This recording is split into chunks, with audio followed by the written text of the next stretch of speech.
Welcome to the All Out NRL Fantasy Buy, Hold, Sell show, joined by Cord as usual and Mackenzie. First appearance, mate. Thanks for having me, boys. Thanks, Mick. Always a pleasure. Yeah, look, this podcast, I guess it's been a busy week. It's a funeral week, as you saw in the last podcast. Funeral was great on Tuesday. Had a great time with Bence. Do you reckon this is the biggest injury? It's got to be up there, biggest injury week. I think it's the most interesting week of fantasy ever. Yeah. I actually don't hate it because now everyone's team's going to be completely different. So Yeah. I love it, Yeah, it's especially with captaincy as well. good. Yeah, It's the first time where people have to be unique. and Which is great. it'll separate the boys from the men. You have to nail your trades. Mm. You have to really nail the cheapies and the cash generation. You got to do big dick plays. Oh yeah. I will touch on captain soon, but I said on Tuesday, Terrell May will be my captain this week. And just Just for the safe 50. just for the save 50. Yeah, I don't know if that's cowardly or that's a risk. it is a risk. It is a risk. It is a risk, and What- it's also cowardly because there's a Thursday night curse thing. But Captaining forwards is always a bit risky because of HIAs and injuries as well. You remember that. yeah, true. But I mean, anyone That's can true. do Yeah, HIA. true. But forwards more likely. Yeah. I was just going to speak on Bentley's beautiful words last podcast. They Yeah. almost seemed too good, almost AI generated. Look, when ChatGPT. no, he texted me. He said, "Mate, I've just written out this poem. It's taken me a good 2 hours." And I said, "That's okay, mate. Like, I'm sure it's good." And then he came on and delivered it perfectly. No ChatGPT involved. So Well, wow. apologies go out to Bentley. Yeah. I hope he's listening. Yeah. And, didn't mean that. Impressive. Look, boys, we'll just go through some buys first up. There's plenty. There's also plenty of sells. So, first one, he's just returned. He's from the Titans. Jaden Campbell. What are our thoughts with him? I think he's a wait and see, mate. Personally, I think there's just too many buys that we'll get to this week that you sort of have to get in. And coming off what injury did he have? ACL or something like that? I can't even remember. Ankle I'm problem. not entirely sure, but obviously out for 3 rounds, was it? Yeah, and regardless, the Titans have been Yeah. absolutely dog shit this year to start the year. So I'm just gonna wait and see with him, and maybe we got heaps of cash in the bank. Yeah, so that's what I was about to say. The Titans are just an absolute shit show, and Tino's just been injured, so their meter gauge and go forward is going to be pretty bad. So Yeah. My opinions on him, I know a lot of people are struggling to field 3 winger fullbacks this year. And if you simply can't find money to get like a Teddy or a Tommy Turbo, then I guess he is the next best option. Speaking of Cleary, really changes things up, him being out. Is this one where you hold, or are you just replacing him straight away for guns? I think you need to replace him. It's too much money to keep there. He's too high scoring of a player. Like, you want to make up those points somewhere, so I can sell him. yeah, I tend to agree. My only anti-opinion against that is that the opposite opinion to that is that when he eventually comes back, he's gonna be in like 10% of teams, and he's just gonna be a pod, and like he's gonna get you overall rank. So I can sort of understand if you want to risk it and hold him as well. Like that's my thought process. But I mean, you're gonna be falling behind the ranks now. So We were speaking about big dick players before. That's probably the biggest dick player that you're keeping him, but it's tough. It is. Look, we did mention in the preseason, not to put a curse on him, but we did say, he's got a misso now. We can't predict you can't predict injuries, which Yeah. is you really can't, but It you has actually come to can. fruition. You can predict injuries. you can. Yeah. Yeah.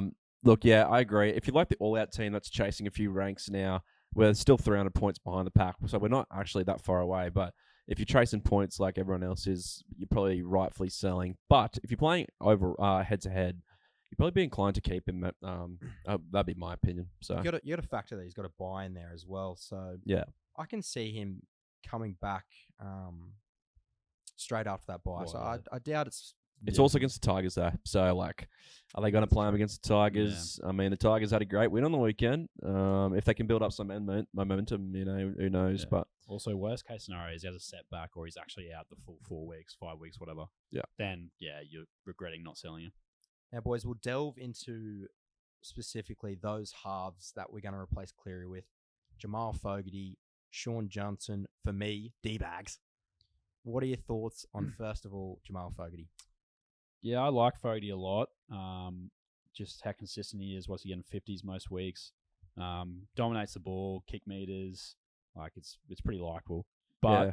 I also like D-backs too as a pod. Look, pre-season with Jamal Fogarty, we're very stats-driven on this podcast, and the stats showed that he didn't perform very well without Whiten. So I was wrong. we were wrong.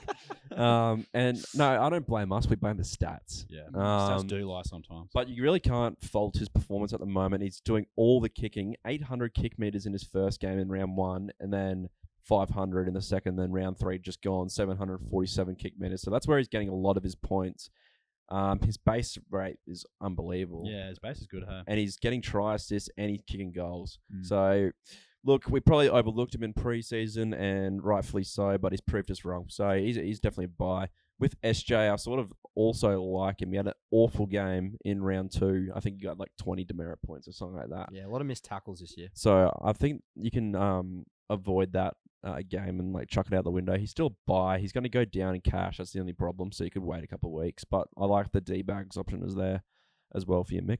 Yep. DC as well. Like those DC has been poor. They have high break evens like Sean Johnson. But if you just have a hunch that they're going to return to form, it's not really one where you go, oh, look at their break even. You simply got to replace Cleary. So if you need to get someone in, then get him in. Well, SJ's a gun. DC's a gun. The break evens don't matter as much for players who you think are going to be a gun. So yeah, back your gut and go for them if you want. Now I'll talk about my D bags. It was a Sunday night. I was just going through some stats. No, it was a Monday night. I think when the Moses news came out. Going through some stats, D bags without Moses, average of 63, and I said likey. He's playing halfback. 2 scores there, really impressive. I think he'll get all the ball. And to be honest, with the Eels without Moses, I still think they're all right, just because their forward pack is so special. Yeah, you're right. Their forward pack is very good, and they had a great win on the weekend, just gritty win. And I wouldn't say Moses had less of the ball, but in strike sort of positions, I thought D-Bags had most of the ball. I might be wrong, but he's definitely a great option. I'll see how many teams he's in. 675 Ks and 3%. 3%. And I think all out's going to be getting him purely because we want a pod. Yeah. And it's ballsy, 100%. The Eels could suffer without Moses, but I think Brown will do the opposite. Watching the Eels games, Brown's like so close to having a blinder. He's like barely just missing line breaks. Like he's coming really, really close to actually having that game where he explodes. So I do like him as well. It's also giving you avenues to go that cheaper option to just get your Isaiah Yow's and that as guns as well. And with like everyone playing 16, 15 flyers this week, you want those guns in for sure. Yeah. Like his stats this year, his tackles are a bit down, but he is versing the Tigers. And do we really think the Tigers are back, boys? It's impressive. I won't deny it. I think even if they're back, I still think there will be points scored. Like, I still think the Eels will put on a fair few tries against them. So the Sharks, like we were obviously watching along at the Valley Diehards Rugby League club on the weekend, watching that disaster.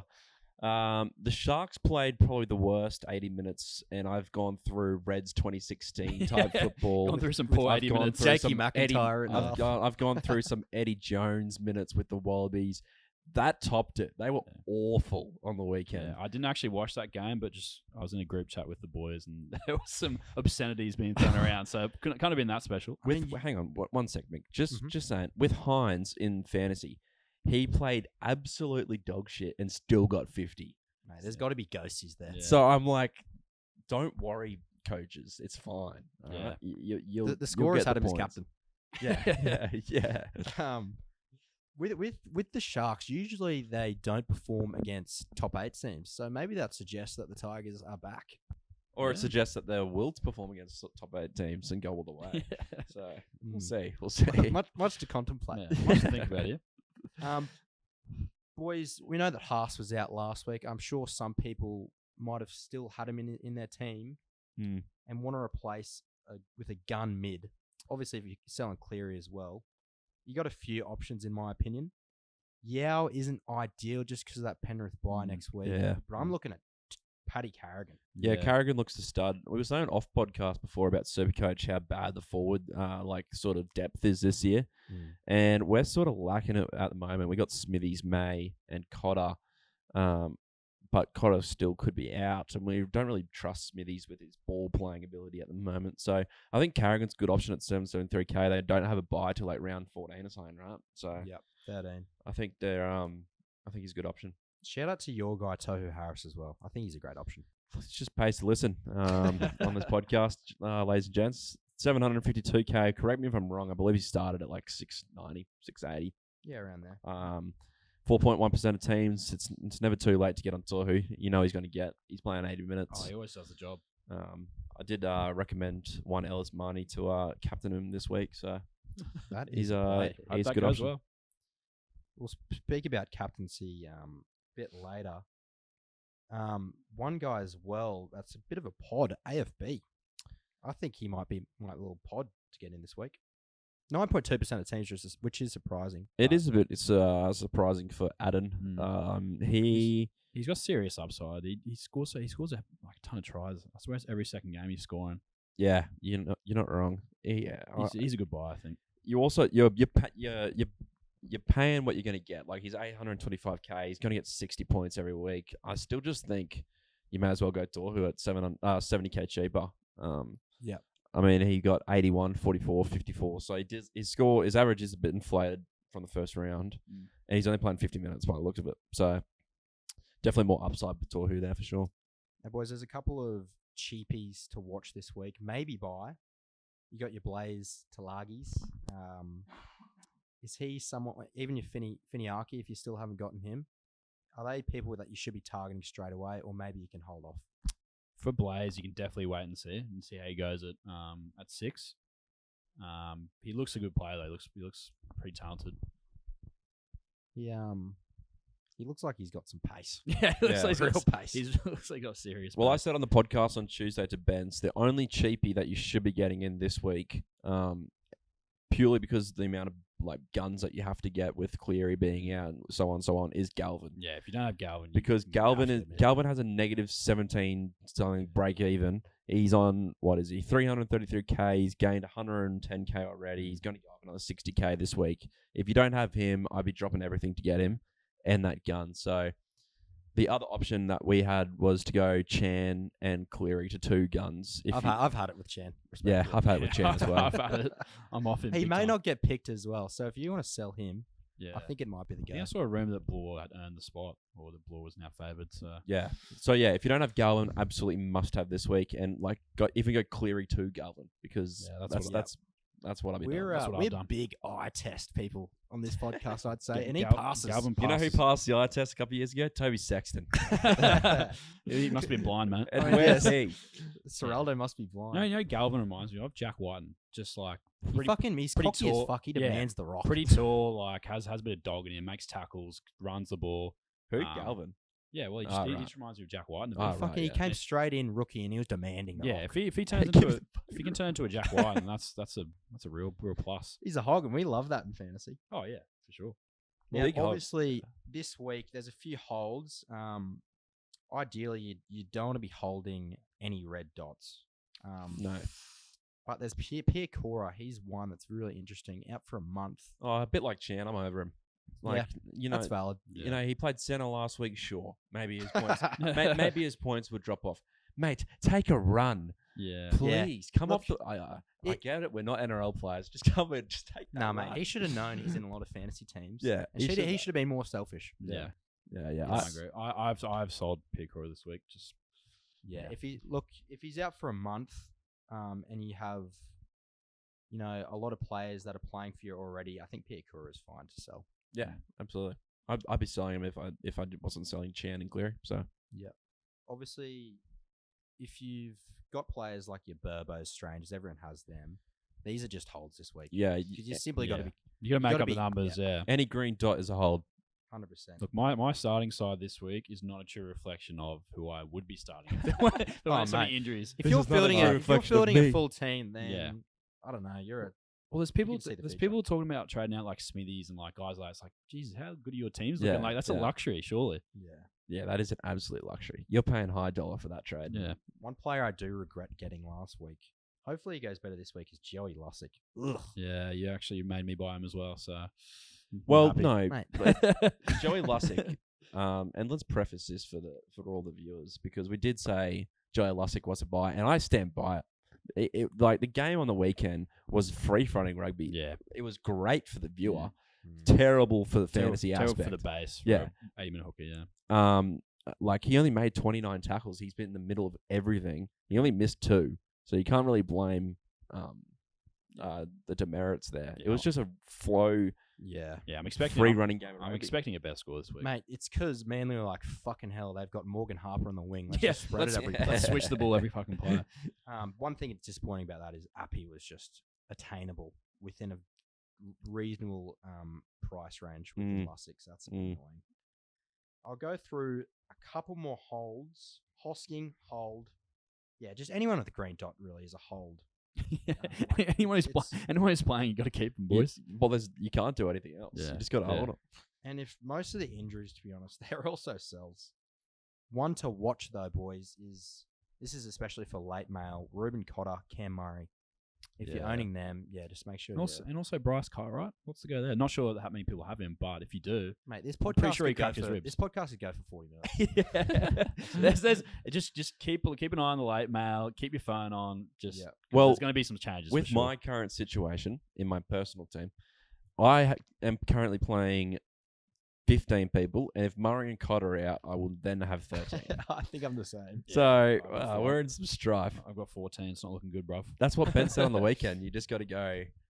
This is the week. Just say screw it. I'm captaining bloody Mate, Galvin, and if he goes off, he goes off. He doesn't. Similar to actual NRL, I think NRL Fantasy should introduce an 18th man where you just get to plug in one person for a week. That'd be sick, like a little flex option. Well, 18th man, if you got like more than a few Like, injuries. like he has to be less than 300k. Yeah, like Is you this can a pick clip? you can pick someone off of the waivers. Like, oh crap, I'm gonna pick up Kane Bradley and get a nice score of 10 or 15. Or it's pay to win, and you could pay $100 to get like one more trade for the week. Mate, if it was pay to win, that'd be insane.